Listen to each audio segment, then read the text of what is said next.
Olá, meus irmãos, sejam bem-vindos ao canal Vida em Cristo. É uma alegria poder estar aqui novamente no nosso quarto encontro da catequese sobre os novícios, as últimas coisas do homem. Estamos falando sobre as almas do purgatório. Novembro é um mês extraordinário para nós refletir e intensificar as nossas orações pelos nossos antepassados falecidos. Portanto, nós cremos em tudo o que a Santa Igreja nos ensina. Essa é a nossa fé. É a fé que as Sagradas Escrituras nos ensina e explica de forma clara as verdades sobre o purgatório. Uma palavra que você não vai encontrar na Bíblia, purgatório. Assim também como tantas outras palavras que não estão na Bíblia. Mas a igreja usa este nome para nos explicar e para nós que somos católicos, não precisamos ficar explicando. Essa é a nossa profissão de fé. Creio na Santa Igreja Católica Apostólica Romana. Nós cremos naquilo que a igreja nos ensina, a Santa Doutrina, e que nós conhecemos, e hoje vamos ver um pouco mais da riqueza da fé da nossa igreja. No encontro passado, nós falávamos sobre o pecado que toca em todos nós. E não tocou em Maria Santíssima por causa de Jesus. Agora, fora de Jesus e Maria, toca em todos nós. Acontece que Jesus, ele instituiu um modo de preparar, de pagar os pecados antes dele voltar. Os nossos pecados. Antes dele voltar para junto do Pai, na sua ascensão. Ele instituiu 7 sinais sensíveis da sua presença no mundo. Porque Jesus, ele fez uma promessa lá em São Mateus, no último capítulo. Eis que estarei convosco todos os dias até a consumação dos séculos. Isso significa que Jesus disse, eu vou estar com vocês todos os dias.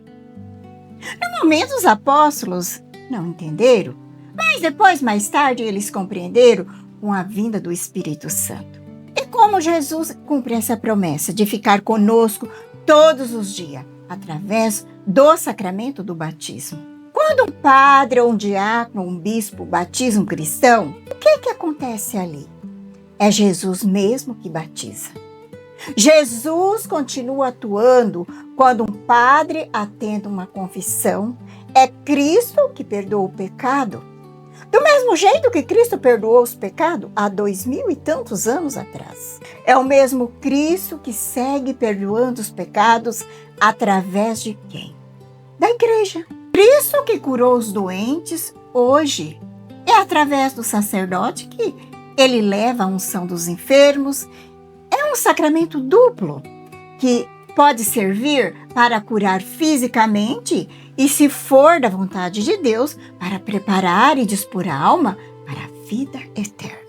E é o mesmo Jesus que tocou, que curou lá no passado, é o mesmo que continua fazendo isso na igreja através do sacerdote.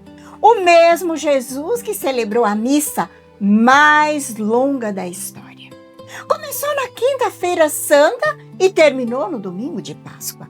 É a missa rezada pelo sumo e eterno sacerdote, que é Jesus.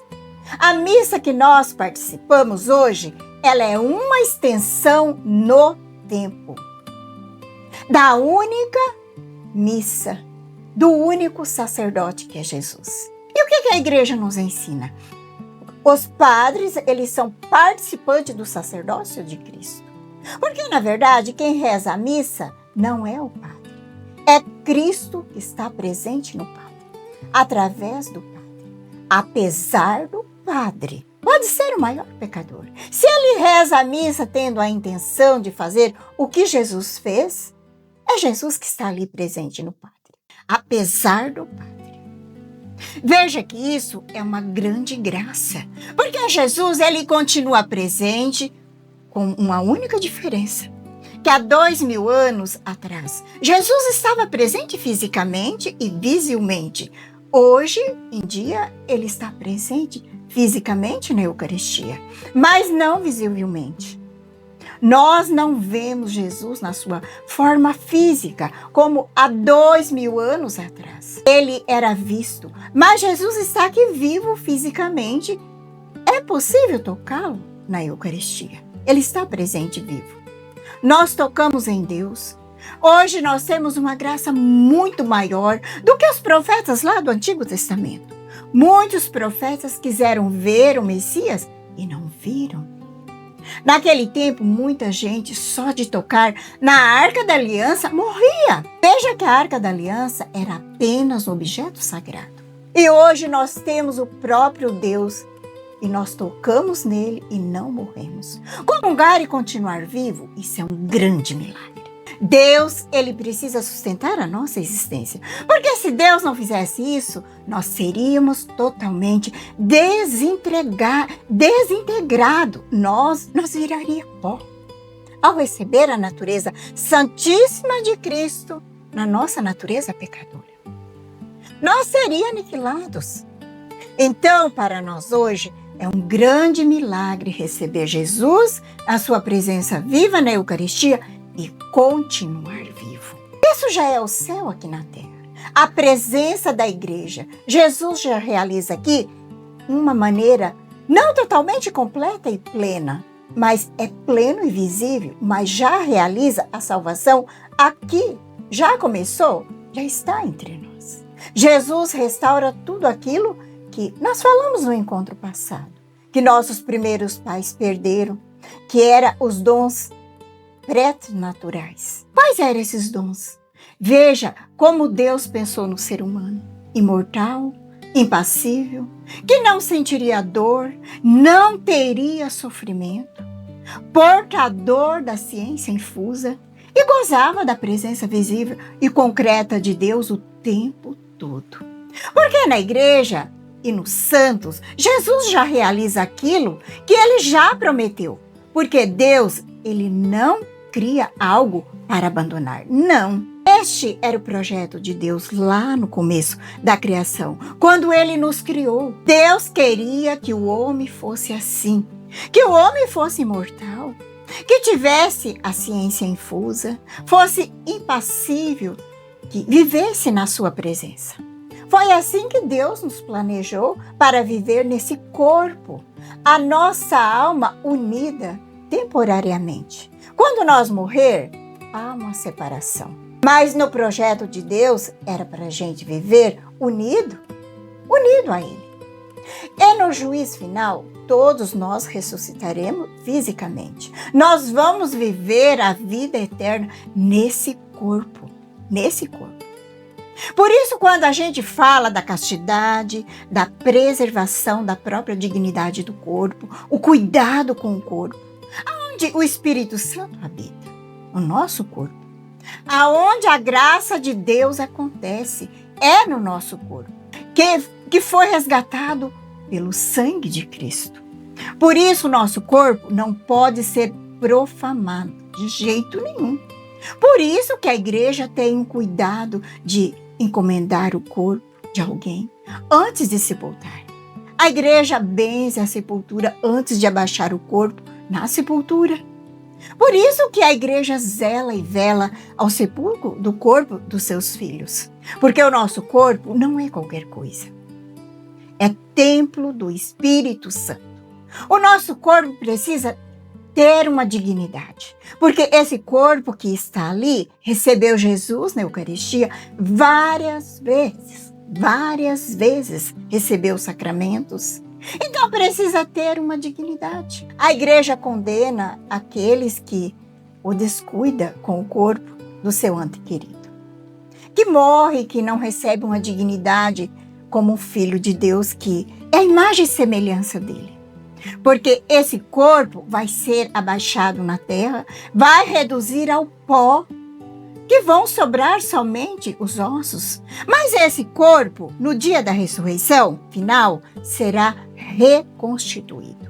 Será um corpo glorioso. Então, nosso corpo não é qualquer coisa.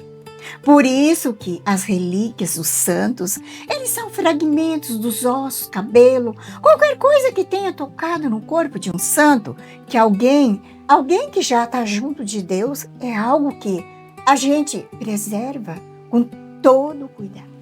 Porque a partir desses ossos dos santos, desses fios de cabelos, é que Deus vai retornar a este corpo, desse servo que já está no céu, para que viva ressuscitado no dia do juízo final. Vive eternamente feliz, porque nós fomos criados para viver num corpo humano. Isso que a gente tem que entender. Então, é uma questão da natureza do ser humano. Por isso que a vida humana não é qualquer coisa. Por isso que nós devemos ter uma relação com a morte. E não ter horror, ter medo da morte. Mas, como uma passagem, a morte é a entrada na vida que não acaba. A morte é o momento para o qual nós existimos. E o nosso momento de encontro com Deus que nos criou para Ele. Como já disse no encontro passado, Santo Agostinho fala: criaste no Senhor para vós, e o nosso coração permanece inquieto enquanto não repousar em Deus. Então, o nosso encontro com Deus já é aqui nessa vida. Quando nós morrer, isso só vai cristalizar. Assim nós entraremos na glória do céu, de acordo com a escolha que nós tivermos feito no momento da nossa morte.